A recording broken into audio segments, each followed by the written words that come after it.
Greetings and welcome to my presentation about the correction system and prison overcrowding.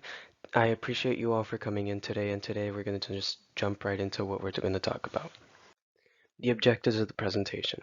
Today I'm going to be introducing the branches of the criminal justice system to you and as well as providing you with definitions about the criminal justice system. I know that some of you are already aware, especially the policymakers out there in the audience. I am very humbled of you guys to be here today, but I want to make sure that we all have the same definitions all throughout the presentation. Furthermore, I want to provide an overview of correction system as a whole. I want to give you guys definitions to issues, all of that. I want to discuss the issue of prison overcrowding. That's the main subject of this presentation after all. And I want to emphasize how important the issue is because I don't feel like it's talked about as much anymore. It is very much a issue that is looked over, I would say.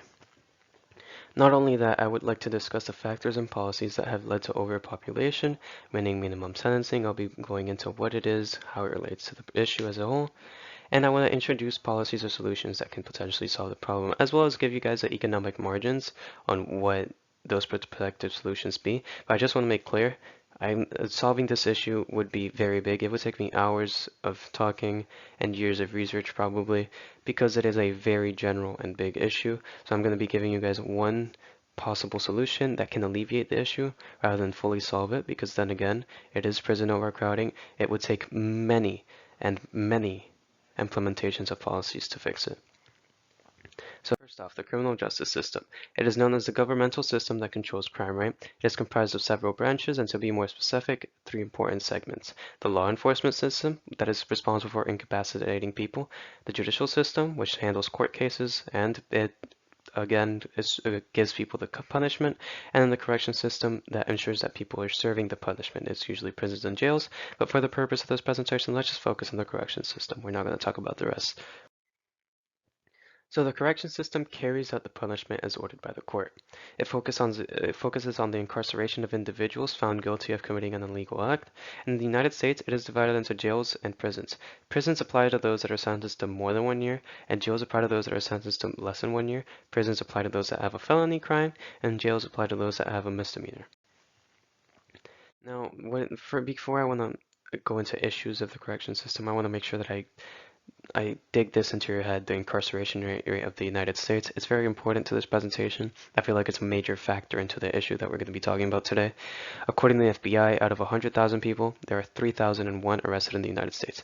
That means that currently there are 2.3 million people arrested in the United States right now. And just to put that into perspective, that makes up about 25% of the world population that is incarcerated. It's a little less, I believe, as you can tell in the graph right there. But it is almost 25%, and that is a huge margin regardless of the number. Now, what are the issues within the correction system? And I feel like the incarceration rate is what sets this up, right? Because it is what leads people into these prisons and what causes these issues. So some of the popular issues are rent policies, sentencing guidelines, like that relate to the judiciary as well. Mental health effects on prisoners, inhumane treatment, racial disproportionality, which is having more than one race than the other, or having more than one ethnicity than the other, and having targeted arresting of certain individuals. And then lastly, the main event, prison overcrowding, which is a very important issue, like I said before. I just want to make sure that you guys know this. The issues within the correction system are highly contested and highly critiqued. Many people, they are very up to debate most of the time. Prison overcrowding hasn't been as much recently. I don't know why. The most that I've heard is related to COVID-19, which I will be going into soon. But before I do, where do they go? Like, where do these prisoners go? We talked about incarceration rate. It makes up almost 25% of the world's incarcerated population. Majority are sent to felony crimes. So 1.291 million have all committed a felony. That is more than half of the people. The rest are typically sent to like local jails or or federal prisons and jails, or as you can tell, there's a lot more there. If you look over there, territorial prisons, immigration detention, involuntary commitment, then there's youth jails and all of that. But now to the main event, right? What is prison overcrowding? It is the prison's failure to meet the needs of the detained due to lack of resources, surplus of prisoners, and the United States' focus on punitive policies. Punitive policies meaning the United States punitive culture that's created. And we'll be talking about during the factors of policies section. I just want to make sure you guys keep that in mind because that's a very important part of the presentation. But it is the prison's failure to meet the needs of the detained. Now, 2.3 million people are affected by this. It is basically the incarcerated population of the United States. And furthermore, about 18 states were dealing with overcrowding issues between 2019 and 2020. During the pandemic, it got to about 41, as you'll come to discover in a few slides. And many more were at the borderline during 2019 and 2020, by the way. Now the importance of the issue. Why is this issue so important, and why are you sitting here? Why do you have to listen to me? The Department of Justice references the Bureau of Prisons mission, and I think it's very important to note, right? To protect society by confining offenders in the controlled environments of prisons and community-based facilities that are safe, humane, cost-efficient, and appropriately secure, and that provide work and other self-improvement opportunities to assist offenders in becoming law-abiding citizens. As you'll come to discover, some of these aren't met. For example, humane isn't met. Providing opportunities for them to become law-abiding citizens and rehabilitating them isn't met, as you'll come to discover in a few minutes. Now, I want to put an example of the humanity into perspective. The COVID-19 outbreak. There were about 661 people affected by the COVID-19 within jails and prisons. There were 41 states, to be exact, that had above 75% of operational capacity. Meaning that 41% of the states here in the US out of 50 were all near overcrowding or overcrowded. And the largest outbreak occurred in Louisiana state prisons due to its high overcrowding rate. And just to put that into perspective, I just want to say that that's the inhumanity coming into play. They say that the goal is humanity, but how is it humanity if there's people dying? And about 25% of the prison population in the United States is becoming sick with COVID-19, and there are overcrowding issues all throughout the nation.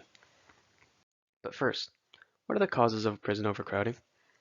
It's minimum sentencing, it's reentry policies, super maximum prisons. Three important topics, by the way. Minimum sentencing. They are sentences created by Congress or a state legislature, which must be enforced if one is guilty of a crime or a punishment has been established. For example, possession of drugs.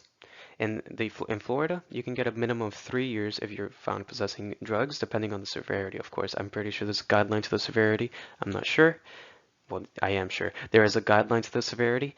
And just to make sure that you guys understand this, what usually that causes that people get more life sentences. If you have more of a severe crime with drugs, if you're caught with more weed, for example, there is a very high chance that you're going to be put on a life sentence. If the dude that got caught with like 1 gram of weed and got sentenced for 3 years of possession of drugs. It is a highly critiqued issue, by the way, and it is a highly critiqued policy overall. As I said, it enforces life sentences sometimes, and 1 in 7 people in the US right now are serving a life sentence. That totals to about 203,000 people. Almost 204,000 actually, and is directly attributed, like I said, to minimum sentencing, as it promotes harsher punishments. Because of minimum sentencing, there has been a rise in prison population, and not just that, just due to the incarceration rate and our punitive culture as a whole. There has been a 222% increase in prison population between 1980 and 2010, mostly because of these policies, as it caused a punitive nature aimed toward keeping the offender incarcerated. If the offender is in prison, then they can do no harm is the mentality that people use nowadays. There's a line graph right there that shows you how high up the line is going, and that is very high, by the way. Just want to remark on that. Now, how this relates. An increase in prison population is a direct source to rise in overpopulation, like I said before.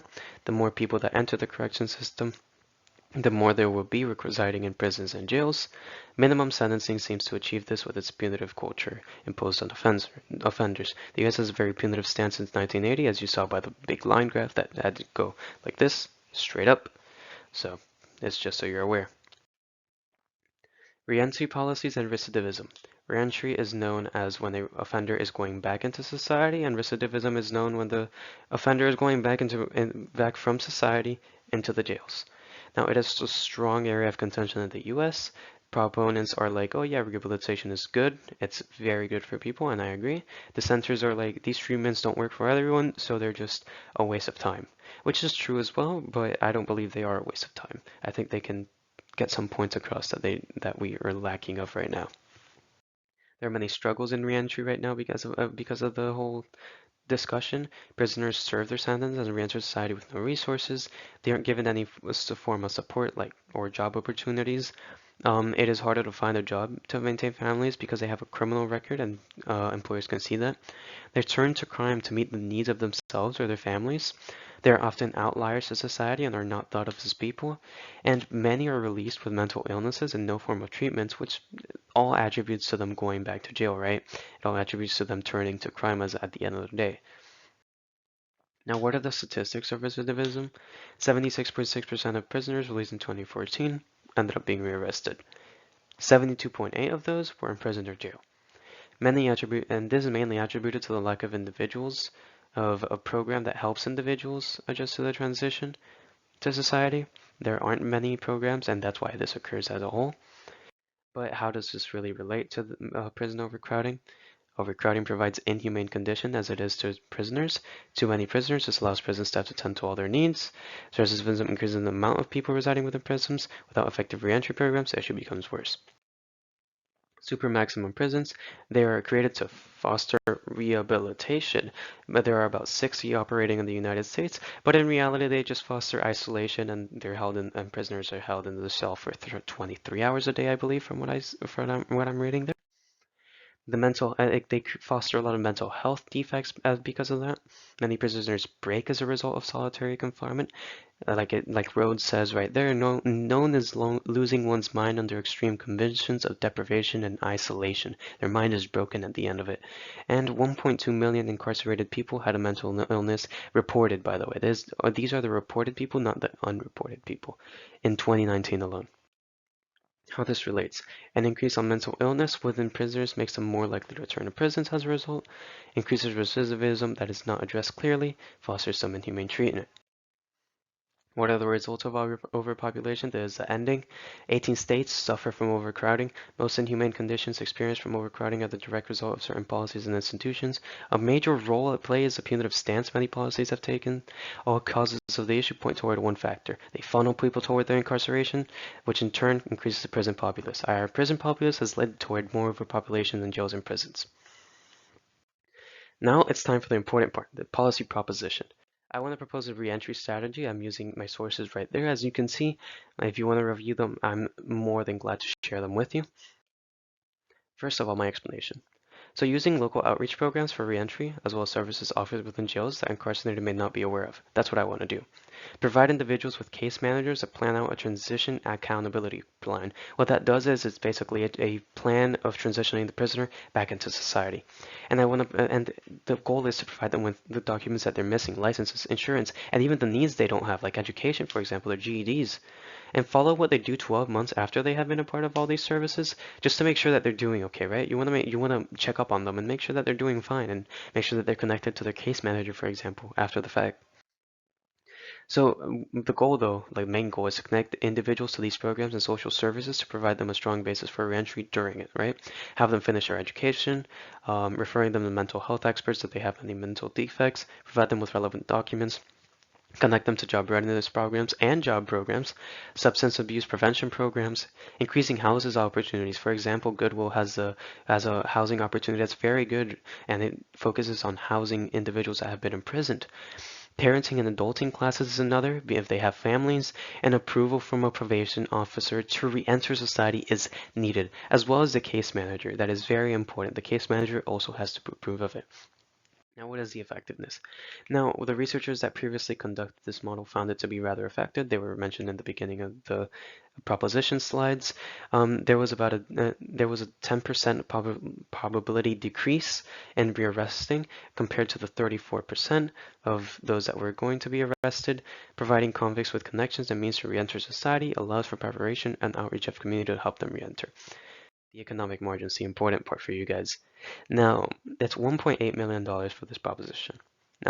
It costs about 14,000 to 17,000 per inmate every year. Now, what does that mean? I'm not saying that this costs, by the way, 14,000. It's how much you guys spend, the state. That means that you're saving a lot of money because $1.8 million compared to the almost $100 million that you spend or more per year in the state prison per inmate is a huge save, and it's very cost effective over time. It accrues value over time. This is why this proposition is so important. And not only that, it could work because it could alleviate the repercussions of overcrowding, which is what the important issue of this today was, right? There is no definite solution that will make this issue go away, like I said, unless a change in culture occurs. But however, a reentry program reduces a great deal of offenders being incarcerated once again, and that's why I believe this issue is so important, and why I believe that this is one very important proposition. I appreciate you guys for your time here today, and I hope you guys all have a wonderful day and take all my propositions, and remember that prison overcrowding is very important and should be solved instantly. Thank you guys and have a wonderful day.